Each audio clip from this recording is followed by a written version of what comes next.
আমি মহাকবি রবীন্দ্রনাথকে কবি হিসাবে, সাহিত্যিক হিসাবে, ঔপন্যাসিক হিসাবে যতটুকু শ্রদ্ধা দেওয়ার দরকার তার চেয়ে 10 গুণ বেশি দিতে প্রস্তুত।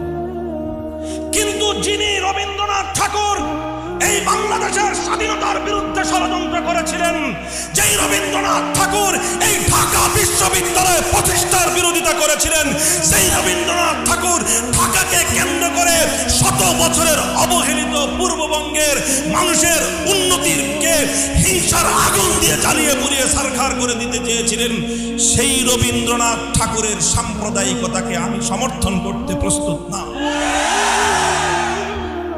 মুহতারাম হাজিরিন, কথাগুলো বলছি ইতিহাসের পাতা থেকে, কেউ রাগ করলে আমি সরি, আমি দুঃখিত। সত্য কথাগুলো আজকে আমাকে বলতে হবে। আমি বলছি আমার দেশের কথা, আমি বলছি আমার জাতির কথা, আমি বলছি আমার প্রাণপ্রিয় মাতৃভূমি বাংলাদেশের 100 বছরের বঞ্চনার ইতিহাস, এবং এটা ইসলামেরও কথা।